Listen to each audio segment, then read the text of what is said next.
From Washington, the McLaughlin Group, the American original. For over 3 decades, the sharpest minds, best sources, hardest talk.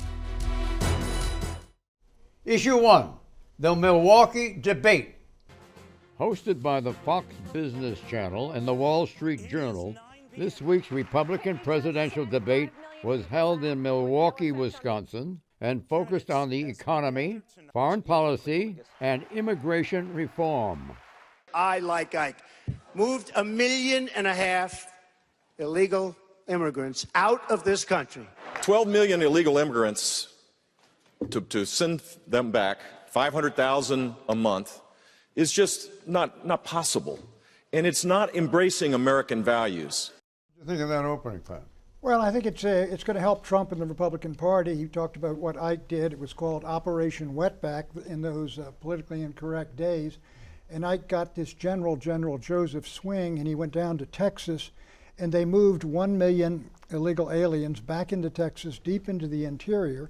And we learned later and recently that some of it was very tough and in parts inhumane. But I will tell you, politically, Trump is taking that example, which is well known, John, in the immigration community. I've written about it in a couple of books. And I think, politically speaking solely, it is an enormous benefit to Trump, who is up by almost 50 points on who's best equipped to deal with immigration inside the Republican Party. The question is, will it damage the Republican Party of the general election? Will the immigration issue? But there's no doubt on the primary situation, Trump had a real winner in that particular answer. At least he had the good sense not to say Operation Wetback, because that is an epithet, and it was an epithet then, and it's an epithet today. And that operation was a humanitarian disaster. People drowned, people died of dehydration in the desert where they were cordoned off. And President Eisenhower started in, I think, April and May of 1954. By September, it was widely seen as a disaster, and it was over. And you can't extrapolate from that you can now humanely deport 11 or 12 million people, and Trump is talking about creating a deportation parole. It is ludicrous, and Jeb Bush is right on this issue. He had a stronger performance in this debate. At least he's off the mat. So I think I look forward to the debate within the Republican Party on this, but this is going to be damaging to whoever emerges with the nomination next year. I think what we're seeing here is the sharpening of the debate, right? Both Pat and Ellen are about, the opportunity for Jeb Bush to really have to stand up because he's running out of time. He's on vapors right now. But also people like Rubio, I suspect, in the next debate will be gradually pushing back against Trump. Because yes, as much as there is an opportunity for Donald Trump to reinforce his mantra on very tough on immigration, that basically I'm getting them out, that's all that counts, it is very damaging to the Republican Party for obvious reasons, in the sense that you have what happened under Eisenhower there, with actually American citizens as well being withdrawn. But the idea that you can come into people's homes and take 11.5 million people out, not only is it not logical, but in a moral sense, it fundamentally undercuts the notion of American society and conservatism, that the heart of the family is something important to the American psyche. Clarence, please appraise this. Trump wins whenever the mainstream attack him on illegal immigration.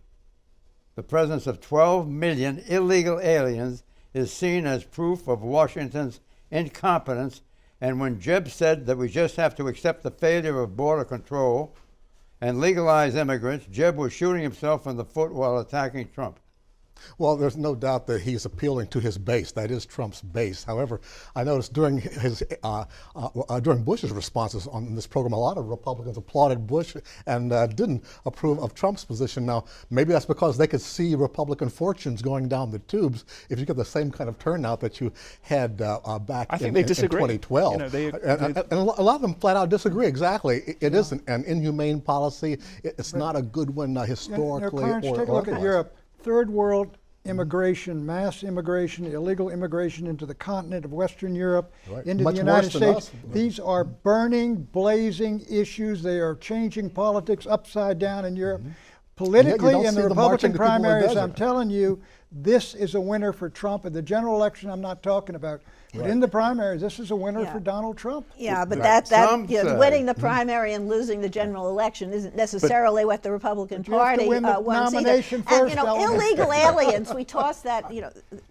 these are people who take care of our children. They work in our restaurants. And they broke into our country. Many of them are very successful, and they pick the crops. We wouldn't have an agriculture industry that pick without the crops them. are legal. And American corporations have benefited from this. If you're going to Corporations fault have? anyone, it's American corporations for being a What magnet about for the these country? people and exploiting the situation. Country has got to have borders, or it isn't a country anymore. Well, that's a we wonderful do. argument, but the fact is the number never changes each year, regardless of changes in the employment or the economy. It's always the same quota, and most Americans realistically, this is why you've got so many folks who have undocumented workers cutting their grass and doing all of these other jobs, It's because clear. there is a demand for it. It's clear that Pat favors mass deportation and mass How many other Americans do and that? mass That's the question. legalization.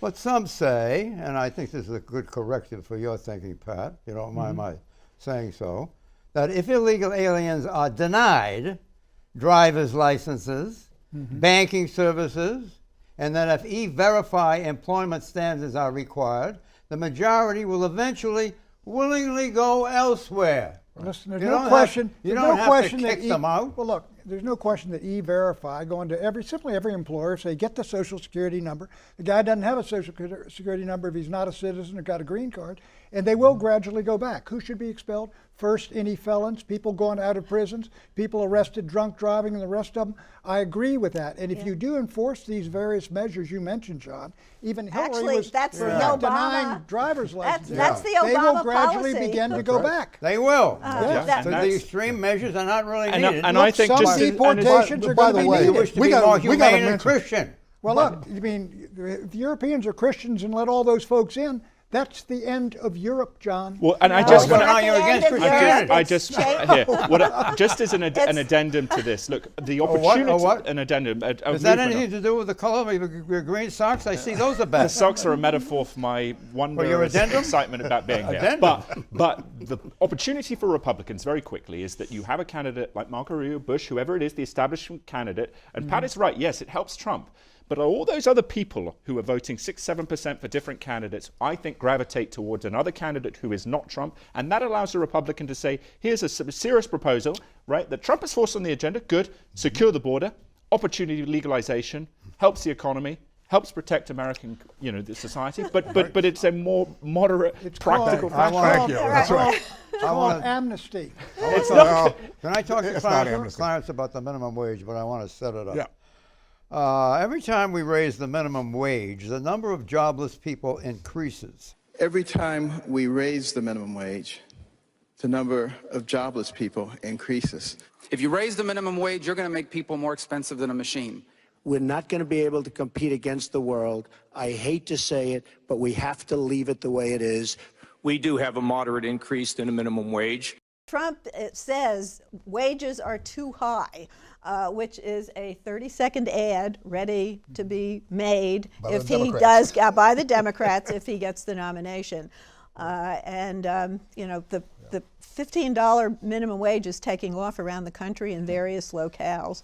And for this string of candidates to be up there, spouting false statistics about how if you raise the minimum wage, disaster. You think a minimum wage is a job killer? Yeah. No, it is. no, it's not. It's not a job This is killer. another issue that Or is there room for a modest increase, as Kasich suggests? Well, John, There look, is you room get for a you modest get- increase very Yes. quickly. If we kept up with inflation, real minimum wage would be close to $18 an hour now. So do that- you can raise it a little you bit. It's do not going to that, affect and jobs. unemployment among the unskilled would be enormous. Yeah. John, No, it this won't. is No, it another won't. issue that splits the Republican parties from the time they're running for the nomination and the general election.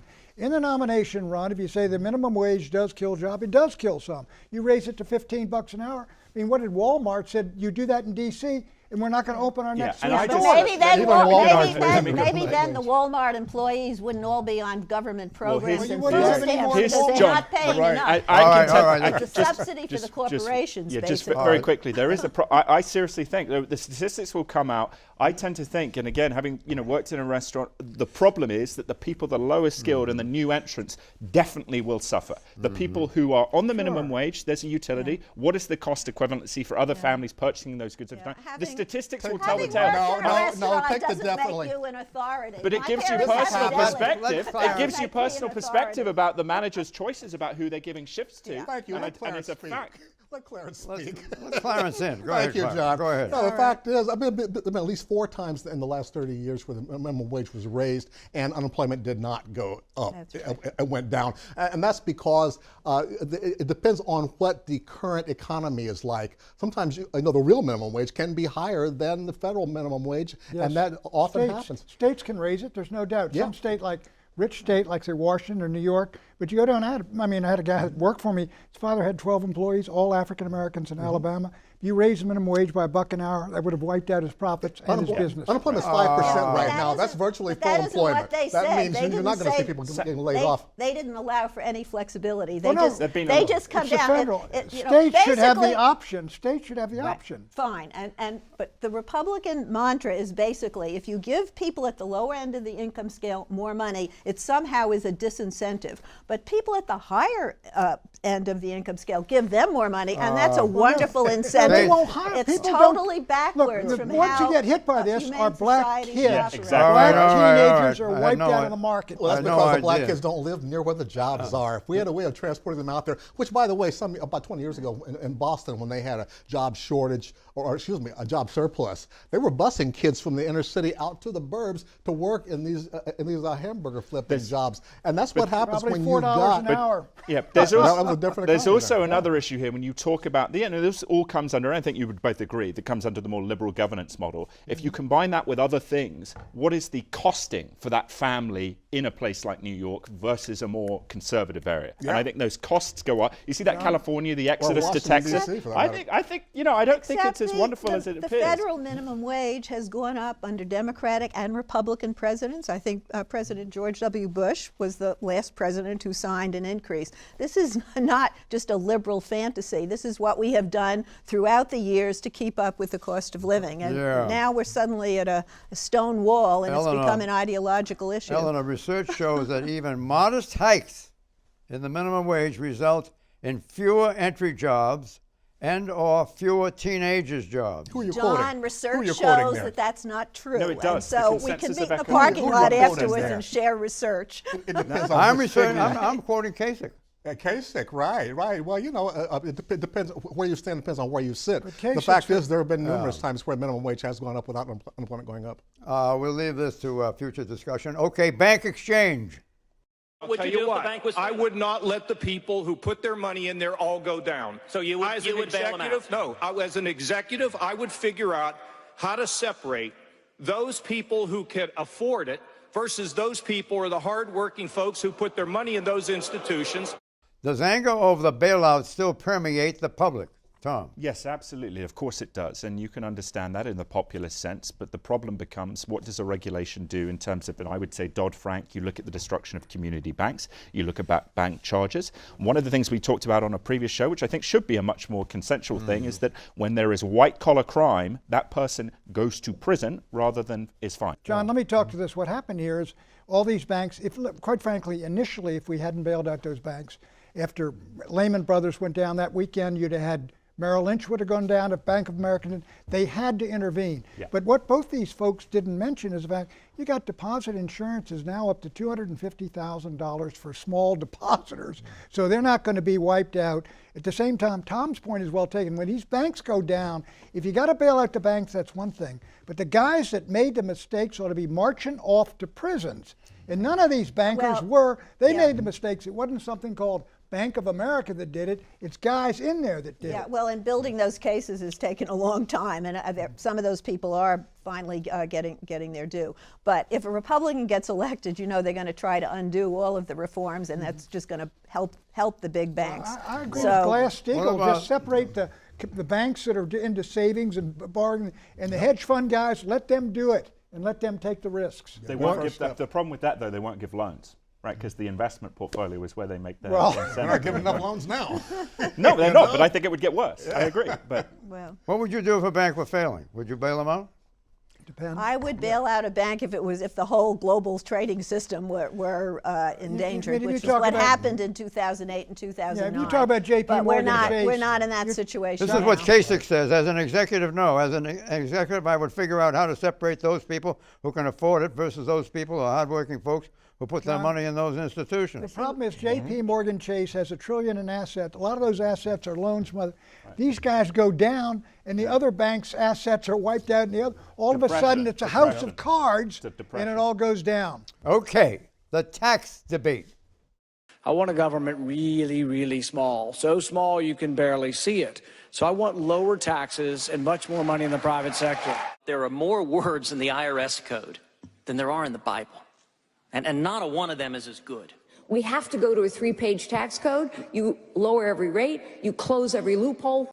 Republicans offered a range of options from revising the tax code to jettisoning it altogether.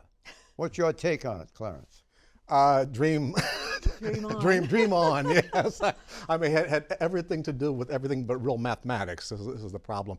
I mean, I love Carly Fiorina's idea of the 3-page tax code, but you start telling people that means no mortgage deduction, no charity deduction. I mean, all these deductions that we're accustomed to. There's a reason why every one of those is in there, and each one requires a different legislative debate. But every 4 years, we hear the same tax debate and the same ideas come out. And I heard everything except the what was that? Flat tax? A flat tax. Right. Well, it's trickle, and they don't use. Ben Carson wants to tie. That's the same thing. Yeah. So Here are some options. Trump's tax plan has the most populist appeal because he alone proposes substantially higher taxes for the wealthy. Yeah, but he also proposes doing away with the estate tax. So what they don't get back while they're alive, their heirs will be sure to get. John, if you want to talk realistically, John, what the Republicans will be able to do and can do is somewhat simplify the tax code and reduce tax rates, and they can be relied upon to do that. But as for getting the code down to 3 pages and taking the IRS and shoveling it out of town. Well, let's nail that down a little bit more. Rand Paul points a distinction between fiscal conservatism and Rubio's pro-family refundable child tax credit as a government giveaway. And the defense budget. Kasich tried to advocate a VAT, value-added tax, kryptonite, to many conservative economists, as we said before. Pat is right. You can lower rates. You can get a bit more revenue, which I would say is important for things like defense. If we big time need entitlement reform, Democrats love to talk about the tax the man behind the tree, the rich guy, and pay for that. They didn't offer anything for the middle class. In fact, they barely even mentioned the phrase middle class. They talked about reducing regulations. The middle class is basically at the heart of the difficulties this country is facing and the disparity between the very rich and the sort of declining middle class. They seem totally oblivious to any of that.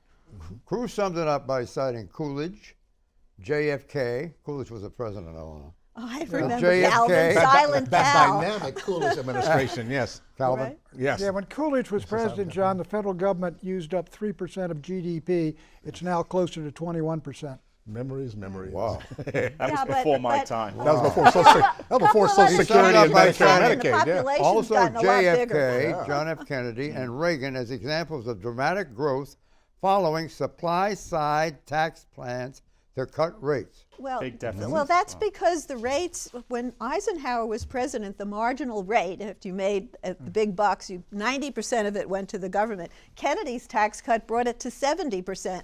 Reagan took it down to the 30s, the 28, and the Treasury has never recovered, except under Bill Clinton, who had a balanced budget. Let's remember that surplus. The TPP, Trans-Pacific Partnership.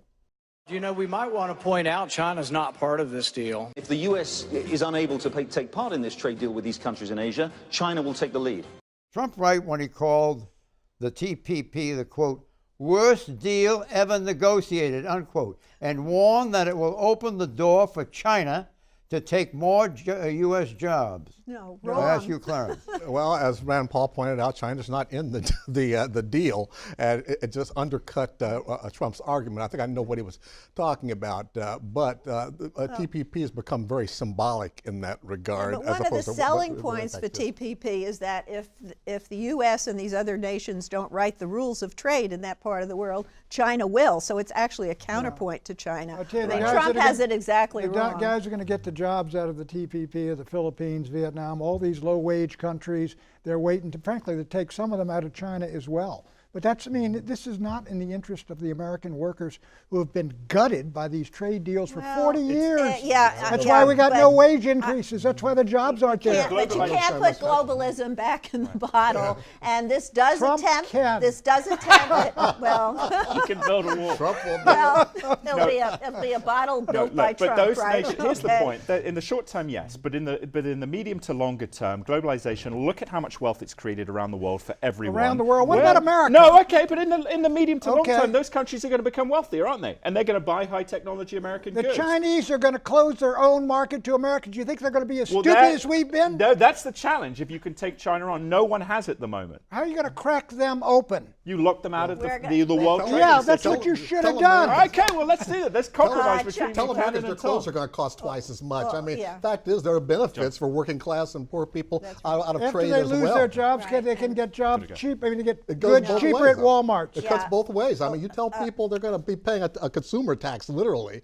on the price increases. A lot of those jobs are coming back. I mean, GE, for example, wanted 70% of its jobs offshore and 70% of them to India. They're now bringing them back because GE is so dependent on technology and data, and they're now outsourcing to rural communities in this country. Okay, leaders of the world. It is tragic that you see Iraq and other countries now talking to Russia. It wasn't that long ago. Russia had no influence in the region at all. And so the United States needs to lead across the board. They must see leadership, support, and resolve from the United States of America. We must have the strongest military on the face of the planet, and everyone has to know it. So when you think it's going to be a good idea to have a no-fly zone over Iraq, realize that means you are saying we are going to shoot down Russian planes. If you're ready for that, be ready to send your sons and daughters to another war in Iraq. What do you think of that exchange? Rand Paul, I think, did best. I think he came right out of his so-called shell. He moved into a position where he's always really most comfortable. But I do think in the room, there's no doubt about it, the hawks and the neocons among the Republicans in that room prevailed in terms of the applause for Marco Rubio, who was really the one that made some gains there.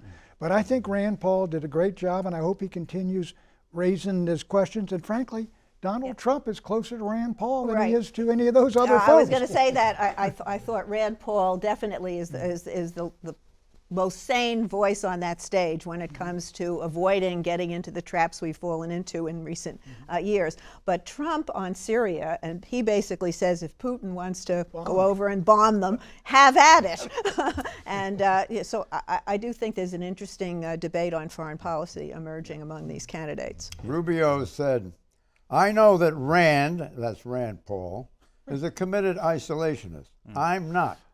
I believe the world is a stronger and a better place when the United States is the strongest military power in the world. Yeah, we already are. Both Rand Paul and Marco Rubio scored points among their respective supporters with this exchange. Look, it was one of the most spirited exchanges of the whole debate. Do you concur? I concur, and I think they both helped themselves. Both of them did, Rubio and Paul. Pat is right in the sense Rand Paul is important to the Republican Party because you need someone who's giving the alternate side there. I disagree with him passionately. I think I'm more on the Rubio side. But so is he. Pat's on the Rand side. You look at the world. We are the strongest. We are the strongest military power in the world. There's no doubt about it, and Rand agrees with that. The question is, should the United States go in big time into Syria? And some of those other hawks have not indicated we really ought to do that. Right. They imply we should, but they never get down to any specifics. And what Rubio wants to do is to spend all this more money on the Pentagon, but he doesn't say how he's going to pay for it. And that's a road to a disaster as well. Right. Absolutely. So which one's going to carry the day? Oh, I thought Rand Paul was very strong. One thing about him is the same argument, very similar argument to his father, but I think much more effective this time. Before his father, 4 years ago, and people like me would say, you look at the world though. That what we're getting from now and the Rand Paul thing, I wouldn't say that's within the Republican. I mean, look at the world. We got more weapons than all the rest of them put together. I mean, do we perceive we are the security biggest. Right. Yeah, and it's not weapon versus weapon. It's they fight a different kind of war. war, which we're unprepared for. Right. But within the Republican Party, Yeah. you can never be too hard line. So Rubio wins this wins on points. Ted Cruz had the best quip of the debate. Quote, "If you think defending this country is expensive, try not defending it." But the point Yeah. is, Nobody's advocating it's a that. good I guess line, it's a wrong John, argument. but it's a The good cheap line, but it applause doesn't go to the line. point. Cheap applause line. Yeah, he had better applause lines than that. Yeah. Well, I like I the think one you can about make the sense journalists. of it. let me Not defending it, Let me meaning defend not Ted paying for a for the second. defense of Well, it. my favorite line was Yeah. one Pat would appreciate: if journalists were being undermined by competition coming across the they're border, coming then we'd to their- turn around. Right? Okay, being conservative. Can you be a conservative and be liberal on military spending? Can you be for unlimited military spending and say, oh, I'm going to make the country safe? No, we need a safe country. But you know, we spend more on our military than the next 10 countries combined. I want a strong national defense, but I don't want us to be bankrupt. I know that Rand is a committed isolationist. I'm not. I believe the world is a stronger and a better place when the United States is the strongest military power in the world. Any comment on that quickly? Best exchange of the night, and if Rand Paul had been doing this the whole campaign, he'd be higher up. Eleanor. Well, he'd be higher up if ISIS weren't beheading people and gaining ground. That's what's really has stalled his campaign. This is Veterans Day weekend, when we thank our veterans who have served the nation. Here's Tom's grandfather, James Rogan, a U.S. Marine veteran, interviewed just before the assault on Japanese-occupied Okinawa in April 1945, 70 years ago. What would you like to say to your friends back home in New York? Say hello to my mother, dad, my brothers and sisters. I'd like to tell my mother that I met my brother Peter out here, who in the 1st Division will be going on this operation with me. And I'd like to wish my mother a very happy Mother's Day. And I hope that everything at home is okay. Well, good luck to you, Jimmy. Jimmy survived the Pacific, then becoming a career officer in the U.S. Army. He's alive and well today, rightly giving Tom here on my left a scolding over his beard. And I would add to that his green socks. Bye-bye.